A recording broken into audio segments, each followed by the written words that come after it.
The blue brand just witnessed the most jaw-dropping comeback of 2025. Fans screamed, commentators froze. This was pure chaos. But what we saw in the ring, that was only the first tremor. The real earthquake was happening backstage, in boardrooms, and in one man's home. This isn't the story of a return. This is the story of the fallout. The air in the arena was stale. Silas Creed, the undisputed champion, was in the ring, his voice amplified, echoing with an arrogance that had long since become predictable.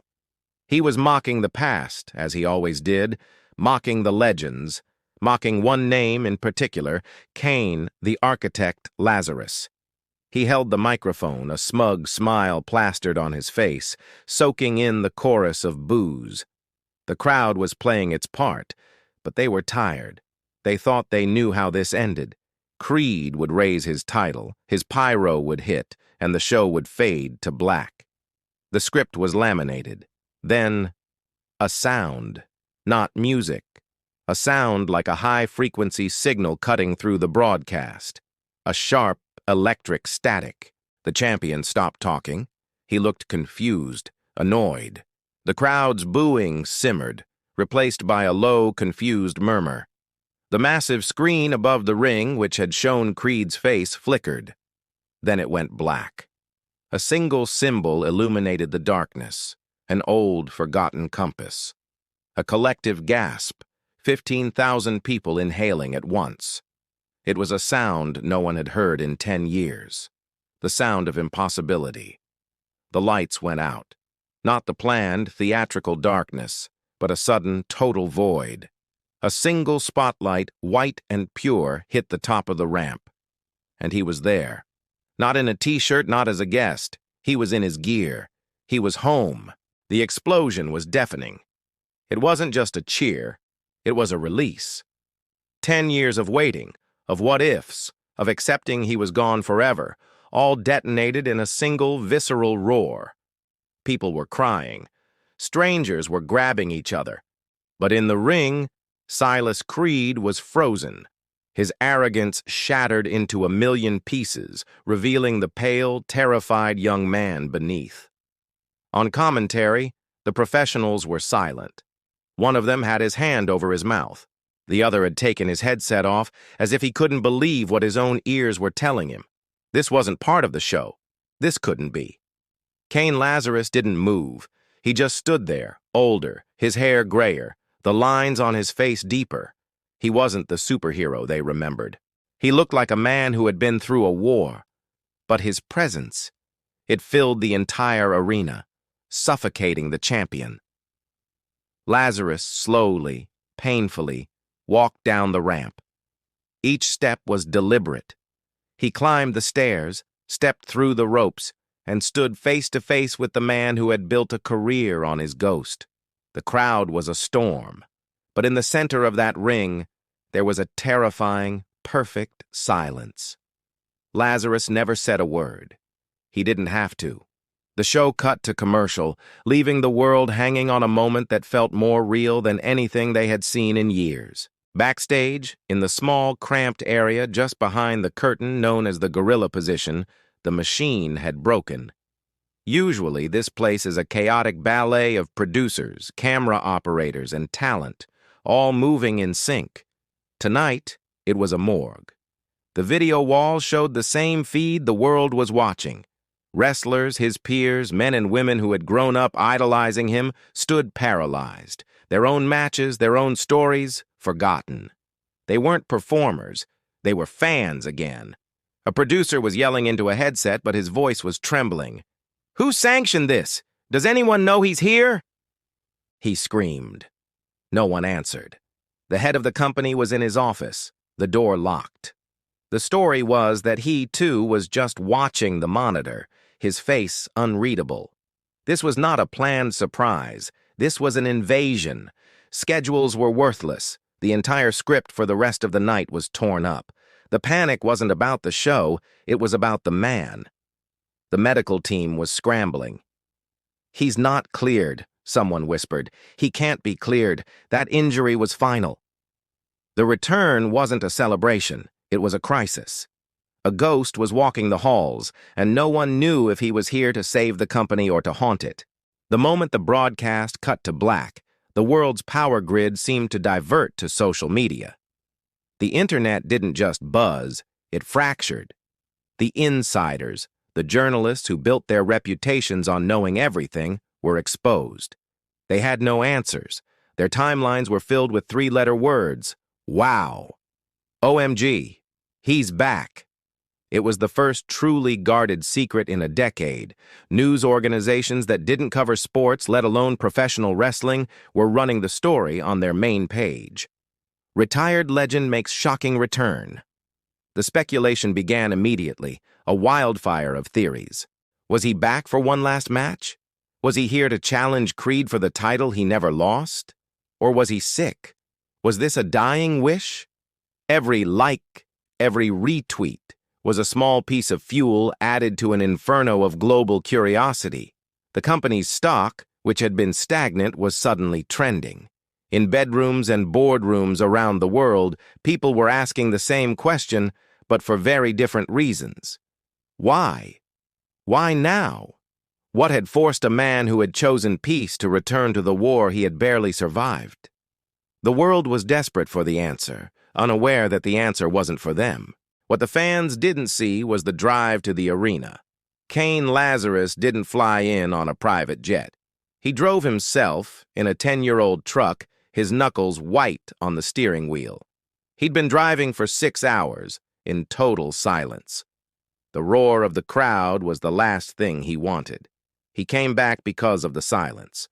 The silence of his own home, where he would sit and watch Silas Creed, a cheap imitation, slowly poison his legacy, bit by bit. He didn't come back for glory. He came back to pull a weed from his garden. The doctors had been clear 10 years ago. You can live a normal life, Cain, but you cannot do this. The nerve damage in his neck was permanent. One bad landing, one mistimed move, and normal life was over. He could feel the old ache just thinking about the ring, the phantom pain, the memory of the impact that ended it all. This wasn't a comeback. It was a betrayal. A betrayal of the promise he'd made to his body, the promise he'd made to the surgeons who rebuilt him. He was risking paralysis, not for a championship, but for his pride.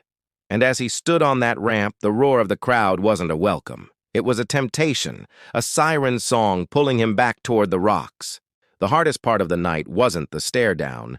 It was the walk back through the curtain, the adulation backstage, the hugs from old friends, the wide-eyed terror from new faces. It all felt hollow. He walked past them all, found a quiet locker room, and shut the door. He sat on the bench, his head in his hands, the adrenaline fading, leaving only the deep, cold ache in his neck. His phone was vibrating. He already had over 100 texts. He ignored them. He only looked at the one name on his screen: his wife. He had left that morning before she woke up. He had left a note, a coward's note. I have to do something. Please don't be angry. I love you. He hit decline on her call. He couldn't. He couldn't hear the fear in her voice. He couldn't hear the sound of him breaking her heart, the sound of him shattering the safe future they had built on the wreckage of his first career. He had just traded his family's peace for one more moment in the spotlight. He told himself it was about legacy, about respect. But sitting alone in that room, he knew the truth. He had just made the most selfish decision of his life. And the night was far from over. Silas Creed made it backstage and tore his own locker room apart. He threw chairs, he shattered mirrors, but it wasn't the rage of a king. It was the tantrum of a child. His entire identity, his whole vulture persona, was built on the idea that Lazarus was dead and gone. He was the one picking at the bones of a forgotten era. But the bones had just stood up and walked back. Silas wasn't a predator, he was a scavenger, and the lion had returned to the pride. His phone buzzed. It was a text from the head of creative. The numbers are insane. Get ready for the rocket. Silas felt a cold dread creep up his spine. He didn't want this. He never wanted to fight Lazarus. He just wanted to use his name. He was a proficient performer, but he knew deep down he wasn't a legend. He was just a guy playing a part. And he had just accidentally summoned the real thing. He was terrified, not of losing his title, but of being exposed, of being in the ring with the man he had studied his entire life, the man he secretly still had a poster of in his childhood bedroom. He was about to be fed to his own hero, and the worst part? The hero was the only one who didn't seem to want to be there. By Monday morning, the company was in a state of controlled ecstasy. The SmackDown viewership numbers were the highest in 5 years. Lazarus merchandise, hastily designed and put online, had sold out in an hour. The network executives were calling not with suggestions, but with demands. Lazarus versus Creed, main event, the biggest stadium you can find. The money was undeniable. It was a story that wrote itself. The ghost of the past versus the arrogance of the present. The temptation was too great. But in the medical office, a doctor was staring at a 10-year-old MRI scan. He was shaking his head. He was presenting the scans in the boardroom. "It's not a risk," the doctor said flatly. "It's a certainty. He cannot take a significant bump." The room fell silent. The executives looked at the boss.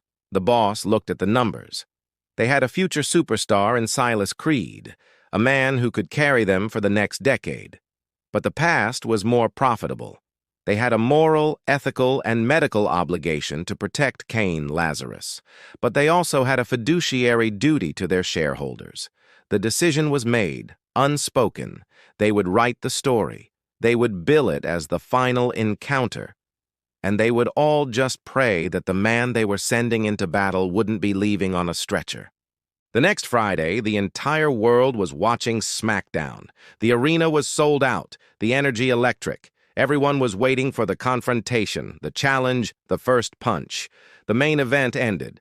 Silas Creed was in the ring, calling out the legend. "Where are you, Lazarus? Afraid?" The crowd booed. But Lazarus never came. The show went off the air with Creed looking confused, the crowd deflated. The story online was that Lazarus had lost his nerve, that it was all a publicity stunt. But the real story was happening at that exact moment, not in the spotlight, but in the dark, concrete tunnel near the loading dock. A grainy cell phone video leaked hours later showed it all. No music, no lights. Cain Lazarus was leaning against a wall, waiting. Silas Creed, still in his gear, his face beaded with sweat, walked up to him. There was no anger, no tension. He just looked tired, defeated. He stopped a few feet from Lazarus. The silence stretched. Finally, Lazarus spoke, his voice quiet, rasping, not for a microphone, but for one man. "You've been calling me out for a year, kid. You finally got my attention." He paused, then asked the question that changed everything. "Are you done? Or do you finally want to talk?" The twist wasn't a twist. It was a secret. Cain Lazarus hadn't been watching Silas Creed's promos with anger. He had been watching them with a heartbreaking, sickening familiarity. He didn't see a vulture disrespecting his legacy.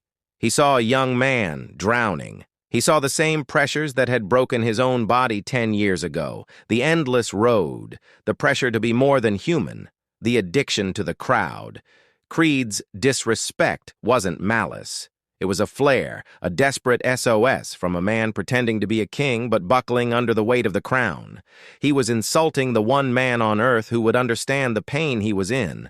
The return wasn't about a match. It was an intervention. Lazarus didn't come back to take the title. He came back to save the man. That night in the arena, the pure chaos the world saw was just the cover. The real story was this. A quiet conversation in a hallway where a legend finally told a champion that it was okay to not be okay. The return nobody saw coming wasn't about a final fight. It was about ensuring this young man wouldn't have to suffer the same finality. It wasn't a comeback. It was a rescue.